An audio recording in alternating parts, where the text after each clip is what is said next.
Okay, so the three of us, Ron, Lilian, Alistair, have produced our own variants of low technology, simple and quick. Originally, I did my one a different way from this. I used PowerPoint, but I wanted to focus on something that was really quick for a tutor to do. And I found doing it with PowerPoint, for me, had the disadvantage that I got distracted. I fiddled with fonts and colors and the placements of words on pages.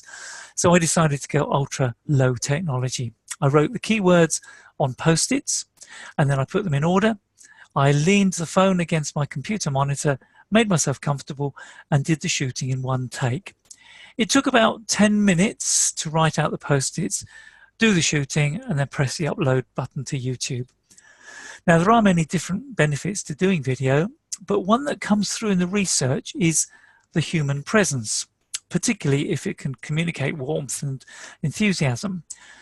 Now, there are risks, of course. It is possible for the human presence to be dull or anxious or just really irritating. So I've risked it all for the sake of this project, and history would judge me on the Padlet whether I'm enthusiastic or merely irritating. Over to you two. What do you think? I really like the informality of it, Alistair, and I think I saw someone posting it was Bob Dylan style. Yes. What I would kind of say is that it's, and we'll have to link to a YouTube clip about the whole phenomenon of vertical video, and I think we had a chat about that previously. That ideally you should record on smartphones landscape rather than portrait. Yeah.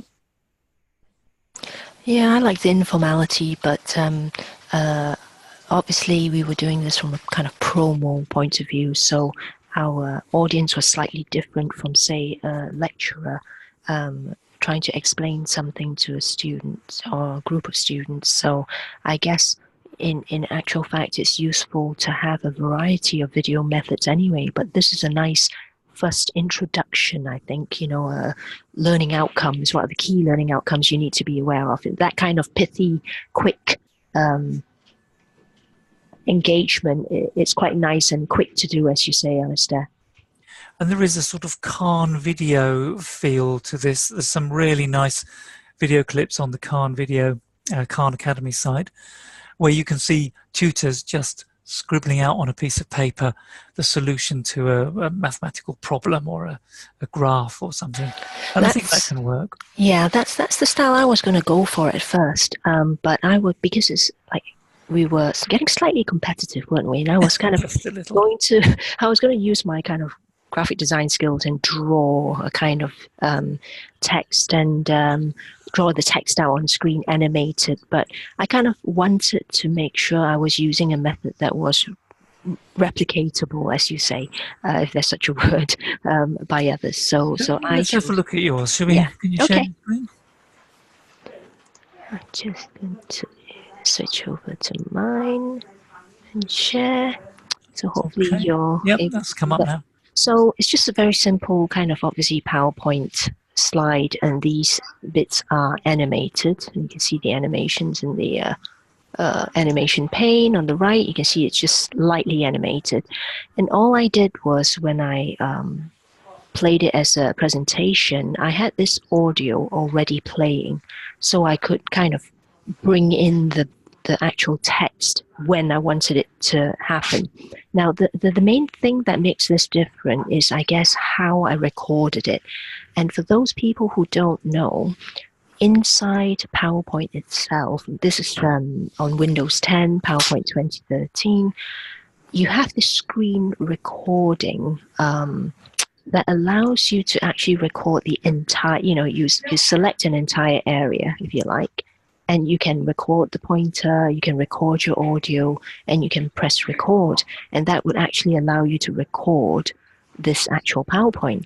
Now, we had a discussion about this and the fact that if you have your webcam in a corner up here, you can actually record your face as well while you're kind of recording something else, only if you're not running a presentation. But for an explainer video, if you have a series of slides or a series of pages on PDF, you could have your face up here, you could have the PDF over here, or the PowerPoint slides over here, and run the recording. And once you've done the recording, it pastes into your PowerPoint. You just right click and you just save it out as an MP4. And that's how I produced that first video. Yeah. I think that's really neat, and I think PowerPoint has got some video features in it that really deserve to be better known. There's another one I came across that there's a link to in the learning object, where you can have different shapes for PowerPoint. So you can use the PowerPoint shapes and put a video in a circle or put a video in a triangle. I thought that was fantastic when I saw that. Yeah, that again, it's like sometimes it's not so much novelty, but it's kind of helping learners to realize which week's lecture, perhaps, that featured this particular idea. I like the use of text here. Ron's is going to be quite different, with much more emphasis on the visuals. But I think for some people, that reinforcement of you've got the audio coming through your ears and you've got the corresponding text. And I know the BBC, I've got a link to some BBC Open University guidance on creating videos, and that's very strong on making sure that you have that repetition of the text repeats the audio repeats the text, so there's no kind of cognitive dissonance going on. Yeah, absolutely. So yeah, let's have a look at Ron's version of the promo. Okay, if you stop sharing your screen, Lilian. There we go. Okay, so as you know, mine was done in PowerPoint as well, and I deliberately wanted to keep the number of animations to a minimum. So on this first slide here, there's one animation that moves what is a kind of meant to be a representation of just text and graphics on a screen, moves that away and reveals the video on the second page. So you can see all I've done there is had a screenshot or a little illustration of the text and graphics screen, move that away, and then on the second slide there's the video underneath. And as you can see, the grumpy, confused students turn into all smiley students because they now understood because of the video. And obviously that's a jokey thing, really, but it's part of the something that we'll cover a bit more detail during the webinar, but the kind of common craft style method of creating videos, not in their traditional style, which is stop frame animation and very time consuming. This is just, as you can see, only 6 slides in a PowerPoint. So there's the slides there. On the next slide, it's just again a change of the image to show that human involvement that you mentioned, Alistair. And then on the following slide, I've just zoomed in, so the very same graphic, just zoomed in a little bit. This slide has a few more animations where the different tools and the representations of the different tools appear. And then on the final slide, there's just a combination picture with a link to where to register for the webinar. So in terms of PowerPoint, very simple, very straightforward.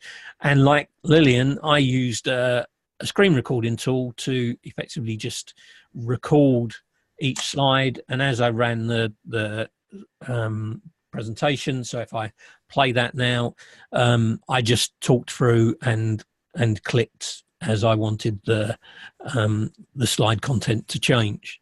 So you can do that with any screen capture tool, probably including the one that Lilian mentioned if you're clever about kind of just alt-tabbing back to the PowerPoint once you've hit record. Very nice. Yeah, I think, for things where a lot of visuals are required, I mean, we're showing people if your course content is a lot of visuals, if your course content's a bit more text heavy, either way, you can create simple animations or video recordings that can reinforce the point for students. And luckily, nowadays, even with something just like PowerPoint, you can create that video or that multimedia experience for your students.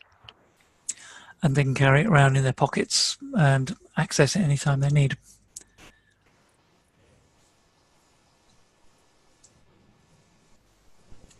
I think we're done.